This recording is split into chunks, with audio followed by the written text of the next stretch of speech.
Saudara yang kekasih, kita akan mendengarkan firman Tuhan dengan judul khotbah mempertanggungjawabkan hidup kepada Tuhan. Saudara, kita mau buka ayat firman Tuhan dari Matius 25 ayat 14 sampai ayat yang ke-30. Kita akan baca bersama-sama, saudara. Anda membaca, menyimak firman Tuhan ini, baca. Kalau bisa di rumah pun Anda baca dan Anda mendengar suara Anda sendiri. Karena iman itu dikatakan timbul dari pendengaran dan pendengaran akan firman Kristus. Jadi mari kita fokus dan kita mendengarkan. Haleluya. Matius 25 ayat 14 sampai 30. Mulai 14, sebab hal kerajaan sorga sama seperti seorang yang mau berpergian ke luar negeri, yang memanggil hamba-hambanya dan mempercayakan hartanya kepada mereka. Yang seorang diberikannya 5 talenta, yang seorang lagi 2, dan yang seorang lain lagi 1. Masing-masing menurut kesanggupannya. Lalu ia berangkat. Ayat 16, segera pergilah hamba yang menerima 5 talenta itu. Ia menjalankan uang itu, lalu beroleh laba 5 talenta. Hamba yang menerima 2 talenta itu pun berbuat demikian juga dan berlaba 2 talenta. Tetapi hamba yang menerima 1 talenta itu pergi dan menggali lubang di dalam tanah lalu menyembunyikan uang tuannya. 19. Lama sesudah itu pulanglah tuan hamba-hamba itu lalu mengadakan perhitungan dengan mereka. Hamba yang menerima 5 talenta itu datang dan ia membawa laba 5 talenta. Katanya tuan, 5 talenta Tuhan percayakan kepadaku, lihat aku telah beroleh laba 5 talenta. Ayat 21. Maka kata tuannya itu kepadanya, baik sekali perbuatanmu itu, hai hambaku yang baik dan setia. Engkau telah setia dalam perkara kecil, aku akan memberikan kepadamu tanggung jawab dalam perkara yang besar. Masuklah dan turutlah dalam kebahagiaan tuanmu. Lalu datanglah hamba yang menerima 2 talenta itu, katanya, Tuan, 2 talenta Tuhan percayakan kepadaku, lihat aku telah beroleh laba 2 talenta. Ayat 23. Maka kata tuannya itu kepadanya, baik sekali perbuatanmu itu, hai hambaku yang baik dan setia. Engkau telah setia memikul tanggung jawab dalam perkara yang kecil. Aku akan memberikan kepadamu tanggung jawab dalam perkara yang besar. Masuklah dan turutlah dalam kebahagiaan Tuanmu. Ayat 24. Kini datanglah juga hamba yang menerima 1 talenta itu dan berkata, Tuan, aku tahu bahwa Tuhan adalah manusia yang kejam, yang menuai di tempat di mana Tuhan tidak menabur, dan yang memungut dari tempat di mana Tuhan tidak menanam. Ayat 25. Karena itu aku takut dan pergi menyembunyikan talenta Tuhan itu di dalam tanah. Ini terimalah kepunyaan Tuhan. Maka jawab tuannya itu, hai kamu hamba yang jahat dan malas.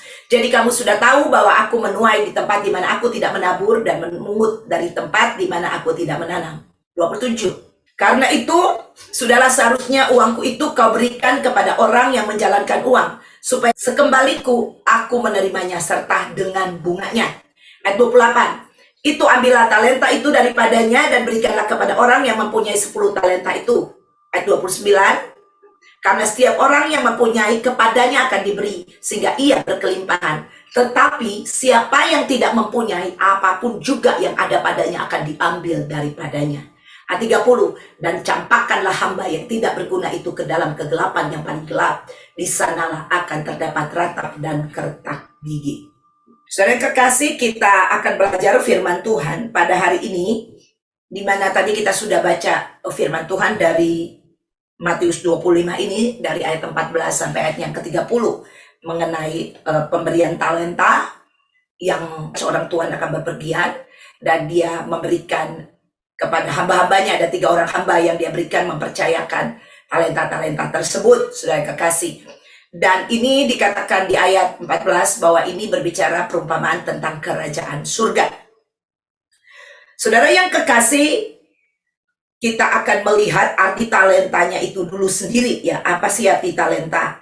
Saudara, talenta ini kalau kita lihat zaman sekarang dari perkembangan bahasa, talenta itu dijadikan dengan kata lain adalah bakat, kemampuan sejak lahir. Ya, itu arti talenta dalam perkembangan bahasa ya. Tetapi di dalam Alkitab, saudara yang kekasih, talenta itu sebenarnya ini berbicara tentang, kalau kita belajar tentang talenta itu, ini sebenarnya berbicara kalau itu diuangkan, itu berbicara tentang kepercayaan yang nilainya pada saat itu adalah berbicara tentang uang sebenarnya, saudara yang kekasih. Ya, jadi 1 talenta itu, saudara, itu nilainya itu 6.000 dinar 1 talenta. Jadi 6.000 dinar itu eh, kalau zaman dulu itu ya, upah orang bekerja itu 1 hari 1 dinar. Nah, kalau satu talenta 6.000 dinar, saudara yang kekasih, nah itu berarti upah bekerja selama 6.000 hari. Kalau 1 tahun itu 365 hari, berarti 10 tahun itu 3.650, saudara. Nah, bayangkan kalau 6.000 itu hampir sekitar berapa tahun ya? Saya juga nggak hitung, tapi mungkin 17, 18 tahun, seperti itu. Nah, jadi saudara yang kekasih itu 1 talenta. Nah, kenapa Tuhan memperumpamakan talenta ini, saudara? Ya, ini perumpamaan, saudara. Ya, jadi karena di akhir zaman ini, ya, saingan daripada Tuhan itu adalah mamon, berbicara tentang uang. Makanya talenta ini pun berbicara tentang uang sebenarnya. Ya, tentang uang, tetapi ini bukan uang yang segala-galanya tentang uang, saudara, ya. Tetapi ini berbicara kalau dikatakan uang itu, ya itu bisa dihitung, saudara, ya. Di sini pasti semua kita yang hadir jago ngitung uang, ya. Semuanya, apalagi uang yang dia miliki, ya. Kalau kita punya uang 1 juta, 2 juta rupiah, saudara yang kekasih, ya, kita tahu uang kita ada berapa, ya. Mungkin ada banyak orang kalau tanya firman Tuhan ini tahu nggak di mana, lupa. Tapi kalau punya uangnya, kalau uang yang dia miliki nggak pernah lupa ada berapa. Ya, bahkan banyak orang ya yang tahu uangnya jadi bank jumlahnya dia tahu ada berapa, saudara, ya. Nah, saudara yang kekasih, nggak ada salahnya kalau kita tahu uang kita ada berapa, boleh-boleh saja, saudara.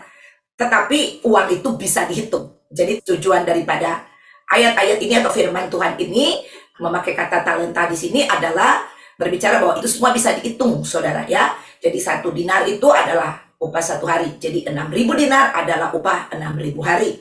Nah, saudara yang kekasih, kita akan lihat di sini tentang 3 orang yang diberikan kepercayaan kepada orang-orang ini, ya, oleh Tuhan. Tuhan ini berbicara tentang Tuhan.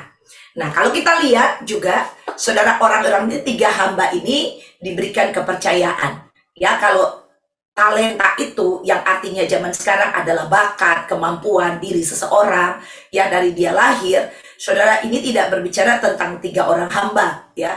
Ini hamba-hamba berbicara hamba ini adalah orang yang bukan seorang bayi gitu yang baru dilahirkan. Tapi ini berbicara orang yang sudah mengerti, orang yang sudah tahu, punya kemampuan, saudara yang kekasih. Ada amin? Ya, makanya dipercayakan talenta kepada mereka semua. Nah, saudara, bakat atau kemampuan yang kita miliki sebenarnya, saudara yang kekasih, sudah dari semula memang Tuhan memberikan kita kepercayaan atas kehidupan ini yang akan kita jalani. Kalau kita lihat khususnya kalau kita balik ke belakang di zaman Adam dan Hawa, saudara, diberikan kemampuan oleh Tuhan, di mana yaitu kemampuan yang oleh Tuhan, yaitu kemampuan Allah, saudara, ya, kemampuan Tuhan, namanya kemampuan yang dari Tuhan. Nah, kemampuan siapa itu? Kemampuan Tuhan, bukan kemampuan manusia, benar? Yang diberikan dari Tuhan, suruh mengelola, ya, taman itu, ya, dikatakan supaya manusia yang pertama ini mengelola taman yang telah diberikan. Jadi, saudara, kehidupan ini kita bisa kelola dengan baik dan benar, dan ini sebagai pertanggungjawaban kita di hadapan Tuhan. Jadi kehidupan yang kita ada sekarang adalah pertanggungjawaban kita di hadapan Tuhan. Karena suatu hari nanti kita akan mempertanggungjawabkan kehidupan ini. Dan saudara yang kekasih, kehidupan yang singkat ini benar-benar adalah milik Tuhan. Sejak kita menerima Tuhan Yesus sebagai Tuhan dan Juru Selamat, kita harus tahu kepemilikan hidup ini. Jadi waktu kita menerima Tuhan Yesus, sekali lagi, sebagai Tuhan kita, artinya kita menjadikan dia kurios, menjadikan dia penguasa tunggal, menjadikan dia Lord, landlord, Tuan dalam kehidupan kita. Jadi kita ini adalah hamba. Jadi bukan kita yang memiliki kehidupan ini, tetapi Tuhan kita, yaitu Tuhan Yesus, Sang Penguasa Tunggal, dialah pemilik kehidupan kita. Sejak kapan? Sejak kita menerima Tuhan Yesus sebagai Tuhan dan Juru Selamat, sejak saat itulah kita memulai kehidupan, yaitu kehidupan yang menjadi milik Kristus 100%, bukan milik kita. Nah, orang-orang percaya kepada Tuhan Yesus Kristus adalah orang yang menjadikan Tuhan Yesus Kristus adalah Tuhan, penguasa tunggal dalam hidupnya. Ya. Nah, saudara, di sini kita akan lihat, kita akan buka yang pertama mengenai talenta ini, saudara, berbicara tentang nomor satu adalah berbicara di mana Tuhan memberikan kita semua, ya, yang kita perlukan menurut panggilan kita. Kita lihat di ayat 15. Yang seorang diberikannya 5 talenta, yang seorang lagi 2, dan yang seorang lain lagi 1. Masing-masing menurut kesanggupannya. Lalu ia berangkat. Nah, perhatikan saudara kekasih. Jadi diberikan. 3 hamba ini diberikan, yang 1 5, yang 1 2, yang 1 1. Ya. Jadi kita lihat di sini Tuhan memberikan semua kita yang adalah hamba-hamba Tuhan. Ya, ingat hamba itu yaitu Tuhan kita adalah Tuhan, ya, Kurios, penguasa tunggal. Jadi kita hamba-hamba dalam hal kepercayaan, kita ini adalah hamba, ya. Jadi Tuhan memberikan semua yang kita perlukan untuk melakukan panggilannya. Jadi semua yang Tuhan berikan di dalam kehidupan kita sebagai hamba-hamba Tuhan, itu tujuannya adalah untuk memenuhi panggilan Tuhan dalam hidup kita. Sekali lagi, segala sesuatu, semua yang Tuhan percayakan dalam kehidupan kita, tujuannya adalah untuk memenuhi panggilan Tuhan dalam hidup kita. Nah, kita harus simak dengan baik ini, saudara yang kekasih, sehingga perbuatan perlakuan kita di dalam menanggapi firman Tuhan ini, saudara, kita menanggapinya dengan benar. Nah, saudara, jadi di dalam kehidupan ini, pada waktu kita menerima Tuhan Yesus, tidak ada satupun di dalam kehidupan orang percaya yang tidak memiliki talenta. Semua memiliki talenta. Yang 1 5, yang 1 2, yang 1 1, saudara. Berapapun itu jumlahnya, dikatakan diberikan menurut kesanggupannya. Kesanggupannya ini di sini, tadi saya sudah katakan, bukanlah kesanggupan manusia, tetapi ini adalah kemampuan Allah di dalam kita. Karena tadi yang saya sudah katakan, kekuatan kita ini waktu diciptakan itu berasal dari Allah. Amin. Seperti itu, bukan dari diri kita sendiri. Tuhan yang menciptakan kita, Dia yang membuat kita. Jadi Dia yang memperlengkapi kita, saudara yang kekasih.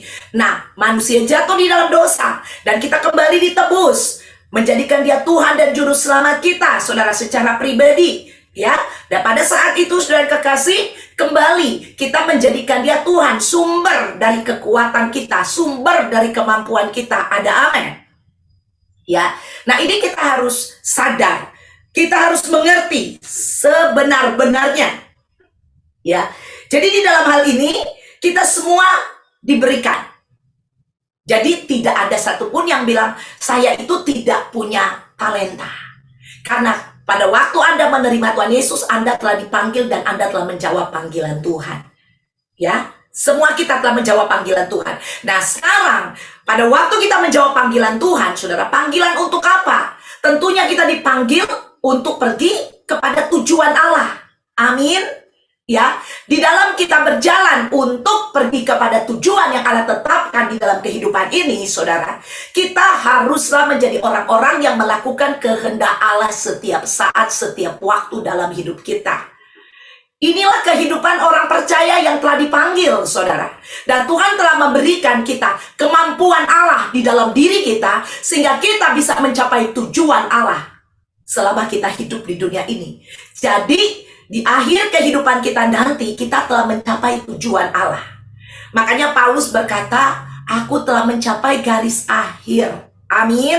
Seperti itu, saudara. Ya, dia berkata dan telah memelihara iman. Artinya, Rasul Paulus ini, dia beriman kepada Kristus yang adalah Tuhannya, yang adalah juru selamatnya, tuannya, penguasa tunggal dalam hidup dia. Dan dia mengikuti jalan-jalan yang Tuhan, kehendak Tuhan setiap hari, setiap saat dalam hidupnya, sampai dia mencapai garis akhir, saudara yang kekasih.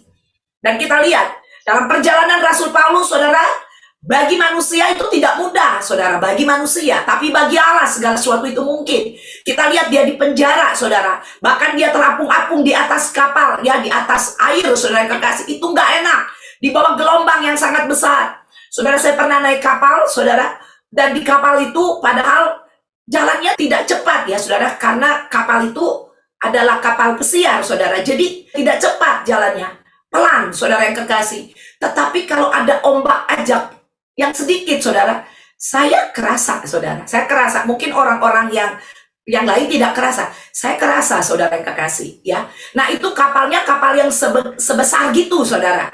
Nah bayangkan 2000 tahun lalu, ini kapal yang dipakai oleh Rasul Paulus, saudara. Dan ombaknya sama, ombak dulu sama ombak sekarang ya ombak, saudara. Nggak berubah kalau ombak. Nah, bayangkan kerasanya seperti apa. Dan dikatakan berhari-hari dia terapung-apung, saudara. Nah, ini luar biasa, saudara. Untuk mencapai tujuan Allah, Rasul Paulus harus melewati hal-hal yang demikian. Ya, saudara, untuk mencapai garis finish, dia terus memelihara imannya kepada Kristus, menjadikan Kristus sebagai tuannya dia, menjadikan Kristus sebagai penguasa tunggal. Dia tidak punya hak untuk berkata tidak, melainkan hanya perkataan iya di dalam mulutnya Rasul Paulus. Nah ini orang-orang yang mengerti panggilan Allah, yang mengerti calling Allah. Saudara, bagaimana dengan kehidupan Anda dan saya? Apakah kita mengerti panggilan, tujuan Allah dalam kehidupan kita? Dan apakah kita sudah memposisikan diri kita dengan benar, beriman kepada Kristus setiap hari dalam kehidupan kita, menjadikan dia penguasa tunggal, menjadikan dia Tuhan di dalam kehidupan kita, hari lepas hari? Ini menjadi satu pertanyaan buat kita.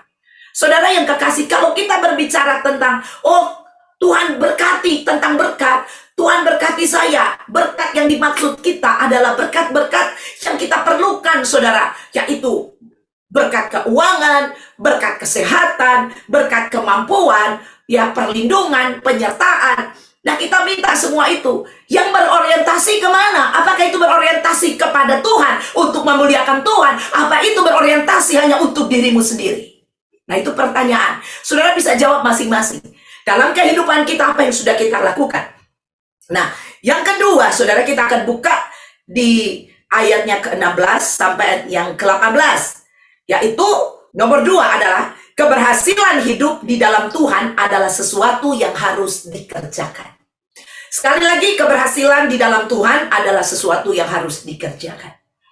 Segera pergilah hamba yang menerima 5 talenta itu, ia menjalankan uang itu, lalu beroleh laba 5 talenta. Hamba yang menerima 2 talenta itu pun berbuat demikian juga dan berlaba 2 talenta. 18. Tetapi hamba yang menerima 1 talenta itu pergi dan menggali lubang di dalam tanah, lalu menyembunyikan uang tuannya. Saudara, keberhasilan dalam kehidupan ini yaitu bukan keberhasilan untuk diri kita sendiri, tapi keberhasilan kita adalah keberhasilan di dalam Tuhan. Artinya keberhasilan dalam Tuhan ini adalah sesuatu yang harus kita kerjakan untuk Tuhan. Jadi bukan untuk diri kita. Kalau untuk diri kita, saudara yang kekasih, ngapain Tuhan taruh kita di dunia ini dan kita bertaruh di dunia ini, dan ada iblis di dunia ini, dan kita perang tiap hari dengan iblis, saudara. Dengan situasi dan keadaan, dengan pencobaan-pencobaan yang datang dari dunia ini, yang menerjang kita hari lepas hari. Pencobaan 1 belum selesai, udah datang lagi yang 1. Yang 2 belum kelar, yang ketiga udah datang. Ketiga belum kelar, keempat udah datang. Saudara yang kekasih, ngapain Tuhan mau kasih kita di sini? Ya, di dunia ini dan kita suruh berantem dengan iblis gitu. Tidak, saudara yang kekasih. Tetapi Tuhan menaruh kita di dunia ini sejak kita menerima Tuhan Yesus sebagai Tuhan dan Juru Selamat. Tuhan tempatkan di dunia ini, kita belum dipanggil pulang ke rumah Bapa di surga. Karena Tuhan mau supaya hidup kita adalah hidup yang berhasil di dalam Tuhan. Amin.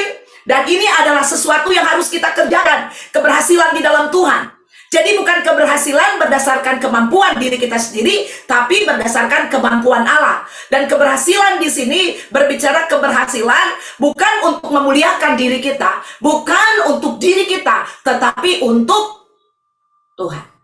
Karena kalau kita belajar dari talenta ini, tuannya yang memberikan talenta-talenta ini kepada hamba-hambanya. Dan disuruh mengerjakannya. Karena tuannya mau pergi. Dan tuannya kalau dia pergi, dia pasti akan kembali. Amin. Dan kalau dia kembali, nanti kita akan belajar, saudara. Apa yang akan dia lakukan waktu dia kembali nanti? Nah, saudara, kalau kita melihat di sini, apapun itu dalam kehidupan kita, tujuannya harus jelas. Ya, Tujuannya harus jelas. Semua yang Tuhan pertanggungjawabkan dalam kehidupan ini, saudara, kita harus lakukan sampai berhasil. Amin. Harus berhasil. Makanya Tuhan bilang, apapun yang kamu lakukan, berhasil. Bahkan beruntung, saudara. Di dalam apapun, talenta yang Tuhan percayakan dalam hidup kita, itu harus dikembangkan. Ya, makanya kita lihat hasil akhirnya, ya, itu ada yang dikembangkan, ada yang tidak, saudara yang kekasih, ya. Itu hasil akhirnya kita lihat. Dan nanti apa yang terjadi kepada orang yang tidak mengembangkan talenta ini? Tidak berhasil. Nah, makanya kalau firman Tuhan bilang pasti berhasil, pasti beruntung, pasti, saudara kekasih. Nah, keberhasilan di dalam Tuhan itu pasti, saudara. Tetapi tujuan keberhasilan itu, saudara, adalah tujuan Allah untuk memuliakan Tuhan. Ya, jadi bukan untuk diri kita. Kenapa banyak tidak berhasil dalam kehidupan kita? Karena kita hanya ingin memuaskan keinginan kita. Kita melakukan semua yang ada di dalam dunia ini, talenta yang Tuhan kasih kepada kita, itu untuk memuliakan hidup kita. Itu buat diri kita, kita kerjakan itu untuk kita. Nah, kalau untuk Anda tidak akan pernah bisa melihat bahwa semua yang Anda kerjakan itu berhasil. Karena tujuan Anda, senternya adalah dirimu sendiri. Nah, ini gak boleh. Coba kita lihat pekerjaan ini yang Tuhan berikan kepada kita. Coba kita buka di Efesus 2 ayat 10. Karena kita ini buatan Allah, diciptakan dalam Kristus Yesus. Ya, jadi perhatikan, diciptakan dalam Kristus Yesus. Jadi pada waktu kita lahir baru, kita diciptakan dalam Kristus Yesus. Untuk apa? Melakukan pekerjaan yang baik yang dipersiapkan Allah sebelumnya. Ia mau supaya kita hidup di dalamnya, ya. Jadi kita ini buatan Tuhan, saudara, diciptakan dalam Kristus Yesus untuk melakukan perbuatan yang baik, saudara. Bukan perbuatan yang jahat, bukan perbuatan yang buat Tuhan malu, saudara, ya. Tetapi perbuatan-perbuatan yang menyenangkan hati Tuhan. Perbuatan-perbuatan yang menjadi berkat, yang menjadi saksi. Amin. Bukan perbuatan-perbuatan yang egois, yang servis, yang mementingkan diri sendiri. Bukan, saudara yang kekasih. Ya, untuk itu apapun yang Tuhan percayakan di dalam kehidupan kita, saudara yang kekasih, itu tadi saya katakan kenapa talenta, supaya bisa diukur, saudara. Ya, kita bisa ukur keberhasilan itu. Apakah kita sudah melakukannya dengan baik atau tidak? Saudara yang kekasih, ini penting sekali di dalam kehidupan kita. Nah, kita akan lihat selanjutnya. Ya, nomor 3, kita semua diberikan tanggung jawab. Coba kita buka 19-25, ayat 19-25. Perhatikan di sini. Lama sesudah itu pulanglah tuan. Hamba-hamba itu lalu mengadakan perhitungan dengan mereka. Hamba yang menerima 5 talenta itu datang dan ia membawa laba 5 talenta. Katanya, Tuan, 5 talenta Tuan percayakan kepadaku. Lihat, aku telah beroleh laba 5 talenta. Ayat 21. Maka kata tuannya itu kepadanya, baik sekali perbuatanmu itu, hai hambaku yang baik dan setia. Engkau telah setia dalam perkara kecil, aku akan memberikan kepadamu tanggung jawab dalam perkara yang besar. Masuklah dan turutlah dalam kebahagiaan Tuanmu. Ayat 22. Lalu datanglah hamba yang menerima 2 talenta itu. Katanya, Tuan, 2 talenta Tuan percayakan kepadaku. Lihat, aku telah beroleh laba 2 talenta. Ayat 23. Maka kata tuannya itu kepadanya, baik sekali perbuatanmu itu, hai hambaku yang baik dan setia. Engkau telah setia memikul tanggung jawab. Nah, tanggung jawab, saudara, dalam perkara yang kecil, aku akan memberikan kepadamu tanggung jawab dalam perkara yang besar. Masuklah dan turutlah dalam kebahagiaan Tuanmu.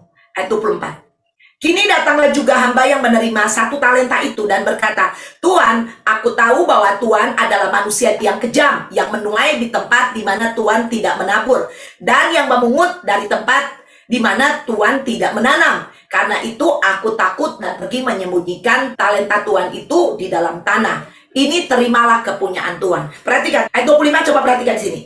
Ya, dikatakan, karena itu aku takut dan pergi menyembunyikan. Apa yang disembunyikan? Talenta Tuhan itu. Jadi talenta itu punya Tuhan. Amin. Haleluya. Saudara yang kekasih, perhatikan di sini. Kita semua diberi tanggung jawab oleh Tuhan. Amin. Tanggung jawab yang berasal daripada Tuhan. Jadi apa yang Anda miliki saat ini, saudara kekasih, semua itu punya Tuhan. Waktu itu punya Tuhan, bukan punya kita. Semua pekerjaan itu punya Tuhan.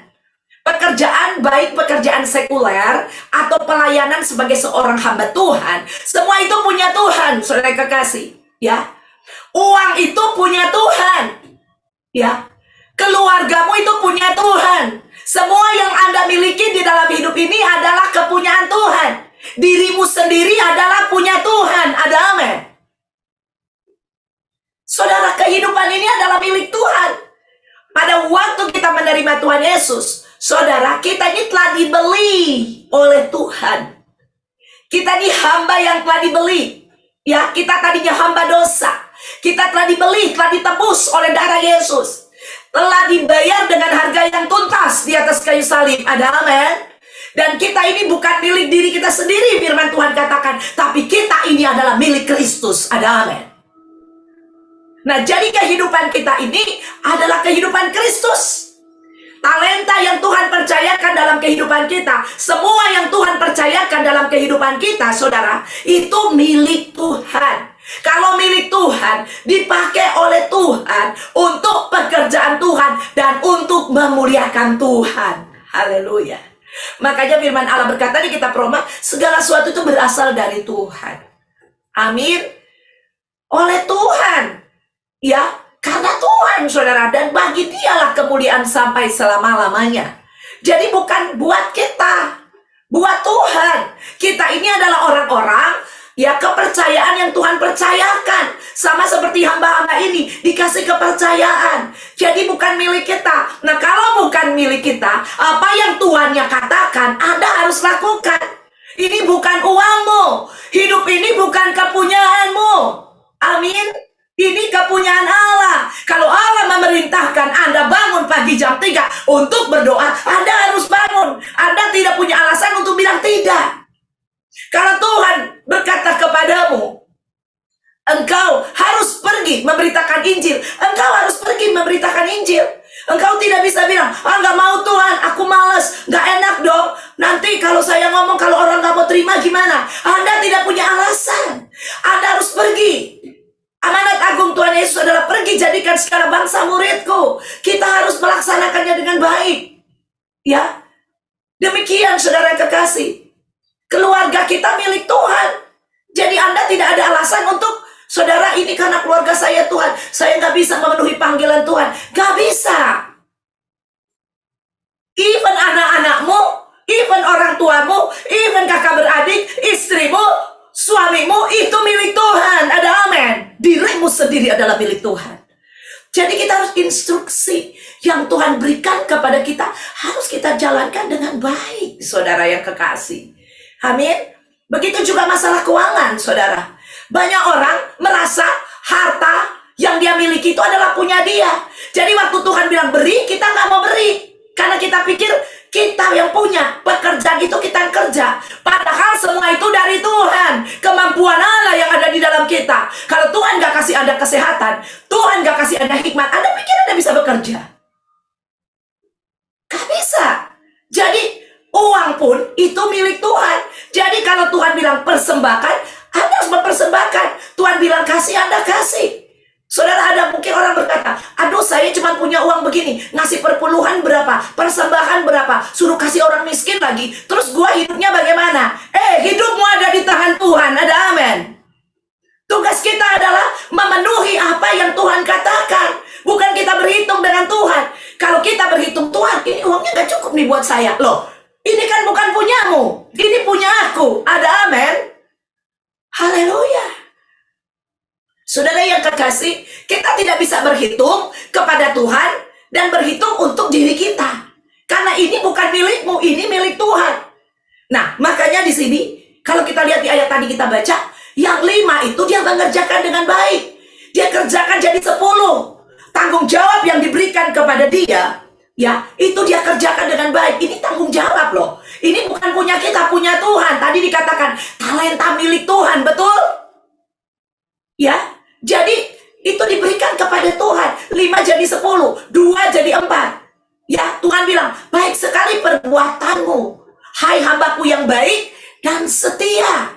Amin. Engkau telah dipercayakan hal yang kecil dan dia telah bertanggung jawab, dan Tuhan memberikan tambahan lagi tanggung jawab yang lebih besar lagi. Saudara, kalau kehidupan kita tidak bisa mempertanggungjawabkan, Tuhan tidak akan menambahkan kita tanggung jawab yang lain. Bahkan yang lebih mengerikan, yang 1 talenta yang diberikan ini, saudara kekasih, dia mengembalikan talenta itu kepada Tuhan. Dia tidak buat apa-apa, disimpan di dalam tanah. Bahkan dia bilang Tuhan adalah Tuhan yang jahat, katanya.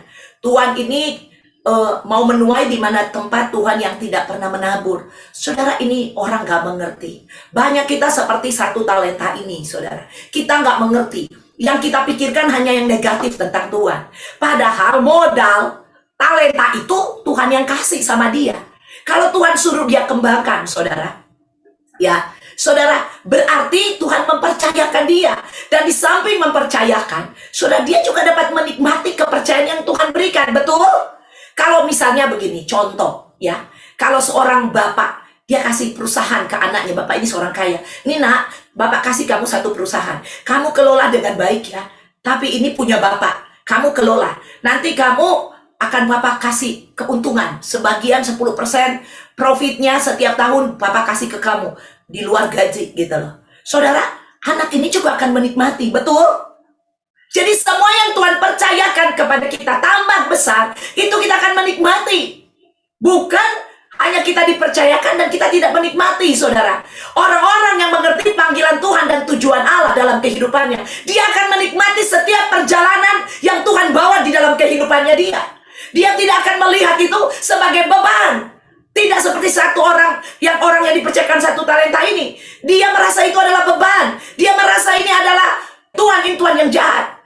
Karena pikirannya negatif kepada Tuhan. Karena orang ini sangat egois. Dia tidak mau mengerjakan sesuatu untuk orang lain, untuk Tuhan. Dia mau hanya untuk dirinya sendiri. Nah, saudara, ini tidak bisa. Tanggung jawab yang Tuhan berikan kepada kita, harus kita pertanggungjawabkan kembali itu kepada Tuhan. Anda mau atau nggak mau, suka atau nggak suka, suatu hari nanti hidup ini akan berakhir. Dan Anda sampai di tujuan atau tidak, itu tentang kehidupan ini. Itu tentang apa yang kita mau bertanggung jawab atau tidak. Apakah kita menjadi orang-orang yang bertanggung jawab atau tidak. Nah, nomor 4 kita lihat ya. Nomor 4, kita bekerja untuk Tuhan, bukan untuk tujuan kita sendiri. Ayat 26, coba kita lihat. Maka jawab tuannya itu, hai kamu hamba yang jahat dan malas. Jadi kamu sudah tahu bahwa aku menuai di tempat di mana aku tidak menabur, dan memungut dari tempat di mana aku tidak menanam. Nah, saudara yang kekasih, ya, kita ini bekerja. Semua yang kita lakukan, tujuannya bukan untuk diri kita sendiri. Ya, tadi saya sudah katakan juga. Tapi untuk Tuhan. Kalau Anda mengerjakan itu untuk dirimu sendiri, Anda akan menjadi orang yang komplain. Anda akan menjadi orang yang mengeluh. Anda akan menjadi orang yang centralized kepada dirimu. Akan menjadi orang yang selfish, orang yang egois, orang yang melakukannya, saudara, selalu yang dia pikirkan adalah imbalannya. Kalau ikut Tuhan, imbalannya apa? Ya, makanya banyak orang bilang begini, saya udah ke gereja. Buktinya mana? Mana? Saya hidupnya masih miskin. Saya udah ke gereja. Buktinya mana? Situasi aja belum berubah. Nah ini saudara, motivasinya salah di dalam mengikut Tuhan. Mengikut Tuhan untuk kepentingan pribadi. Tapi kalau kita mengerti mengikut Tuhan adalah untuk memuliakan Tuhan, untuk mencapai tujuan Allah dalam kehidupan kita, kita tidak mengeluh, saudara. Kita tidak melihat ini sebagai sesuatu yang buat kita, tapi kita melihat ini sebagai sesuatu kehidupan yang sudah kita persembahkan untuk Tuhan. Seperti Rasul Paulus. Sudah saya sudah katakan, dia di penjara. Di penjara zaman dulu dia dirantai, saudara yang kekasih. Dipasung, ya. Saudara bayangin kalau dirantai. Mau ke kamar mandi dirantai, kamar mandinya di mana ya? Dia mau berjalan-jalan gitu. Saudara, betapa siksanya. Makanya pada waktu Rasul Paulus dia mengirim surat kepada jemaatnya di Filipi, pada waktu dia di dalam penjara, dia berkata, saudara, mungkin penderitaannya udah sangat banget. Jadi dia berkata bahwa dia bingung yang mana harus dia pilih. Jauh lebih baik dia pergi dan tinggal bersama dengan Tuhan. Ya, dia bilang, makanya dia katakan statement Rasul Paulus, mati adalah keuntungan. Tetapi dia bilang, tapi aku memilih untuk hidup dan hidup untuk jemaat. Dan dia berkata, kalau dia hidup bagi Kristus. Dan ini, orang yang mengerti tujuan Allah di dalam hidupnya dia, ada amin. Dia tidak mementingkan dirinya sendiri. Dia tidak egois. Dia tidak selfish. Semua dia persembahkan persembahkan untuk Tuhan. Anda kalau belajar tentang Rasul Paulus, saudara, dia berada di Roma, saudara, dia pelayanan di sana, dan dia diberkati ya sama orang-orang kudus di sana, saudara. Seorang hamba Tuhan, ya, dia diberkati dengan orang-orang kudus, ya, saudara.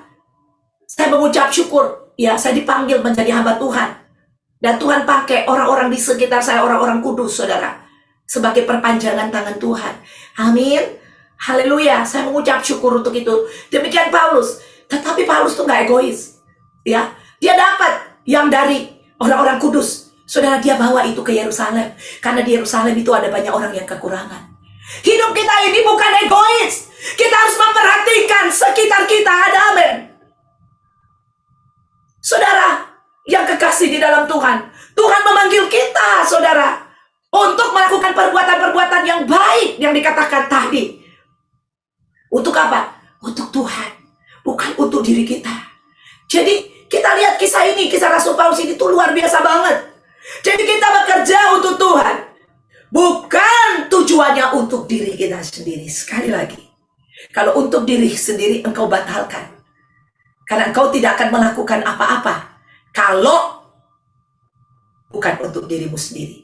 Orang-orang seperti yang menerima 1 talenta itu, dia tidak mau mengerjakan kalau tidak ada keuntungan buat diri sendiri. Nah, di dalam mengikut Tuhan, apakah Anda seperti itu? Anda datang karena Anda sakit? Anda datang karena Anda membutuhkan Tuhan? Anda datang karena Anda tidak makan? Anda datang karena Anda perlu keluargamu dipulihkan? Anda datang karena apa, saudara? Saudara, boleh saja Anda datang karena Anda pengen sembuh. Boleh saja Anda datang karena Anda pengen dipulihkan. Boleh saja Anda datang karena Anda diberkati. Tetapi tujuannya bukan itu. Tujuannya adalah kalau semua Tuhan mengembalikan kesehatanmu, Tuhan memberkati hidupmu, semua itu Anda pergunakan untuk kemuliaan Tuhan. Ada amin. Bukan untuk diri kita sendiri. Kalau saya udah diberkati, Tuhan, tolong berkati saya, Tuhan, sehingga saya bisa sembuh. Untuk apa? Untuk apa Anda sembuh? Untuk apa Anda sehat? Apakah untuk Tuhan? Untuk apa minta uang banyak? Untuk apa? Apakah ini untuk Tuhan? Atau untuk dirimu sendiri? Untuk apa minta karir hebat? Untukmu dan keluargamu atau untuk Tuhan? Ini pertanyaannya. Nomor 5, saudara, yang terakhir, yaitu kita akan diminta pertanggungjawaban. 27-30. Dibaca di pertanggungjawaban, saudara. Karena itu sudahlah seharusnya uangku itu kau berikan kepada orang yang menjalankan uang. Nah, uang, ya. Jelas ya, betul? Ya, jadi di sini uang. Karena itu sudahlah seharusnya uangku itu kuberikan kepada orang yang menjalankan uang, supaya sekembaliku aku menerimanya serta dengan bunganya. Sebab itu ambillah talenta itu daripadanya dan berikanlah kepada orang yang mempunyai 10 talenta itu. Ayat 29. Karena setiap orang yang mempunyai, kepadanya akan diberi, sehingga ia berkelimpahan. Tetapi siapa yang tidak mempunyai, apapun juga yang ada padanya akan diambil daripadanya. Ayat 30 ini mengerikan banget. Dan campakkanlah hamba yang tidak berguna itu ke dalam kegelapan yang paling gelap. Di sanalah akan terdapat ratap dan kertak gigi. Saudara yang kekasih, kita harus mempertanggungjawabkan semua waktu-waktu yang Tuhan berikan kepada kita. Saudara, banyak orang karena uang, saudara, menghalalkan berbagai macam cara. Karena uang tidak memprioritaskan Tuhan lagi. Karena uang, saudara, karena uang. Banyak orang itu, uang membuat dia serakah, saudara. Berdoa kepada Tuhan, Tuhan, mari penuhi kebutuhan aku. Kiranya Tuhan udah penuhi, mau yang lebih-lebih, saudara. Ya, lebih lagi Tuhan, lebih lagi. Supaya aku bisa jalan-jalan, aku bisa beli ini, bisa yang lebih-lebih. Dan dia menghalalkan semua cara. Bahkan tidak memprioritaskan Tuhan lagi. Demi hanya untuk mencari uang. Inilah manusia akhir zaman. Manusia yang cinta akan uang. Cinta akan diri sendiri dan menjadi hamba uang, firman Tuhan berkata, yang saya sudah khotbahkan. Ya, jadi menjadikan diri dia hamba uang, tidak puas. Padahal dia bisa bersyukur dengan apa yang Tuhan berikan kepada dia, sembari dia memprioritaskan Tuhan di dalam hidupnya, karena tujuan hidupnya adalah untuk Tuhan. Ada amin. Saya senang sekali, saudara, kesaksian Ya, dari Bapak Raymond, gak apa-apa saya pakai aja Bapak Raymond. Ya, dia adalah seorang fotografer. Ya, dan pekerjaannya adalah fotografer loh, foto-foto orang, saudara. Dan dia kasih satu kepercayaan untuk saudara foto sesuatu yang mungkin menurut karir fotografer ini, saudara, itu adalah karir yang baik buat dia. Dikasih kepercayaan untuk foto sesuatu yang hebat, yang luar biasa, saudara. Ya, dan tetapi dia berkata, dia tanya, dan ini dia kepengen banget, ini kerinduan dia kepengen untuk bisa foto itu, saudara. Dan tiba-tiba ditawarkan. Senang gak orang kalau kita kepengen sesuatu dan ditawarkan? Tentunya senang, betul? Dan ditawarkan, hati-hati. Jangan kita bilang, aduh ini saya lagi doa minta pekerjaan terus Tuhan kasih, ya. Dan ya udah saya ambil itu, hati-hati. Ya bisa juga ditawarkan bukan dari Tuhan tapi dari iblis. Ya, ingin menghancurkan hidupmu. Dan waktu ditawarkan kepada Pak Raymond, ya ini Pak Raymond punya kesaksiannya luar biasa buat saya. Dan dia tanya dulu, ini hari apa fotonya? Kalau hari Minggu, dia tolak. Dan benar foto itu hari Minggu. Dia adalah seorang pelayan Tuhan, saudara. Ya, dan dia menolak hari Minggu itu, saudara. Ya, bayangkan. Ya, karena dia tahu hidupnya dia bukan punya dia, punya Tuhan. Dan ada yang harus dia kerjakan untuk Tuhan. Kita disuruh beristirahat hari yang ketujuh. Artinya ada waktu untuk Tuhan. Ya, beribadah, berkumpul bersama di dalam Tuhan. Bukan waktu untuk bekerja. Kita ingat orang-orang Israel di Mesir. Mereka ditambahkan pekerjaannya sehingga menjauhkan mereka dari Tuhan. Hati-hati manusia akhir zaman. Itu tidak memperdulikan agama, dikatakan oleh firman Tuhan. Amin. Tidak memperdulikan Tuhan lagi. Ya, tapi Tuhan akan bangga melihat kita. Kalau kita tahu tujuan hidup kita adalah untuk memuliakan Tuhan. Apa sih yang kamu perlukan? Makan, minum, pakai. Dikatakan oleh firman Tuhan, Allahku akan memenuhi segala keperluanku menurut kekayaan dan kemuliaan dalam Kristus Yesus Tuhan. Ada amin. Orang-orang yang memprioritaskan Tuhan, orang-orang yang menjadikan Tuhan adalah Tuhan dan juru selamatnya, sungguh-sungguh dia akan menjadi juru selamat dalam kehidupanmu pada waktu kau memerlukan itu. Saudara, di Amerika ada survei yang berkata, saudara, di Amerika ini pernah terjadi krisis. Ya, dan orang-orang yang survive, krisis tentunya krisis keuangan, saudara. Dan orang-orang yang survive, ini menurut survei, saudara, ya, ini bukan menurut saya, menurut survei, orang-orang yang survive adalah orang-orang yang ada di rumah Tuhan. Amin. Orang-orang yang tahu memberi waktunya kepada Tuhan. Orang-orang yang tahu memuliakan Tuhan dengan hartanya, dengan uangnya. Orang-orang ini yang survive, saudara. Saudara, kita akan memasuki masa-masa tambah hari, tambah masa yang sukar. Ya, saudara, kita akan ada pilihan. Kita mau memilih apa? Ya, kita mau memilih ikut Tuhan dengan benar atau tidak? Kita mau menjadikan uang itu adalah hamba buat kita, atau kita menjadi hamba uang? Kita menjadi orang yang egois. Itu pilihannya ada di kita. Kita akan diminta pertanggungjawaban oleh Tuhan, Anda suka atau tidak suka. Sebentar lagi Tuhan akan datang yang kedua kalinya. Dan kita semua akan mempertanggungjawabkan kehidupan kita kepada Tuhan. Apakah kita sudah mengembangkan semua yang Tuhan berikan dalam kehidupan kita untuk Tuhan? Atau kita mengembangkannya atau tidak mengembangkannya, saudara? Itu pilihan kita. Dan kalau Anda mengembangkan itu, saudara, itu pasti berkembang kalau tujuannya buat Tuhan. Banyak orang tidak bisa berkembang kerohaniannya, tidak bisa berkembang pelayanannya, tidak bisa berkembang kehidupannya. Kenapa? Karena hidupnya adalah orang-orang yang egois, mementingkan diri sendiri. Mungkin hari ini engkau mendapatkan, engkau kaya, engkau mendapatkan karirmu hebat, lebih daripada orang yang ikut Tuhan. Lebih daripada Pak Raymond, saya contohin Pak Raymond aja ya, biar lebih baik gitu, karena ada orangnya. Jadi Pak Raymond, mungkin ada lihat, aduh Pak Raymond apalah dia, seorang seperti itu gitu loh. Saya lebih punya ini bagus lebih dari dia. Saya punya rumah lebih baik dari dia, kendaraan lebih baik dari dia, semua yang lebih baik dari dia. Saudara yang kekasih, bukan itu menjadi ukuran kita. Amin. Tetapi apakah kita berjalan kepada tujuan Allah dan menggenapinya atau tidak? Saudara kekasih, mari sebagai hamba Tuhan di jemaat ICC ini, saya mengajak kita untuk kembali kepada panggilan kita. Semua talenta, kepercayaan yang Tuhan berikan dalam hidup kita, mari kita kembangkan. Tujuannya adalah untuk apa? Untuk kemuliaan nama Tuhan. Sehingga suatu hari nanti, pada waktu Tuhan datang kedua kali, kita dapat bertanggung jawab kepada Tuhan. Dan Tuhan akan berkata kepada kita, hai hambaku yang baik dan setia, masuklah di dalam kebahagiaan Tuhanmu. Kita nggak mau dengar tuannya berkata, hai hambaku yang jahat,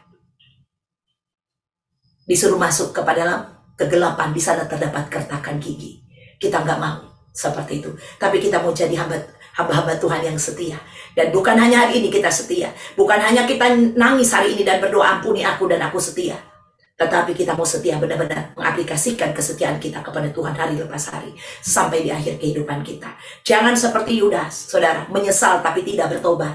Menyesal itu boleh, bagus. Tetapi kalau cuma hanya menyesal, ampuni aku, tapi tidak bertobat. Tidak menghidupi firman kebenaran yang Anda dengar hari ini. Anda tidak akan pernah mencapai seperti Paulus katakan. Aku telah mencapai garis akhir dan telah memelihara iman. Haleluya. Nama Tuhan dipermuliakan.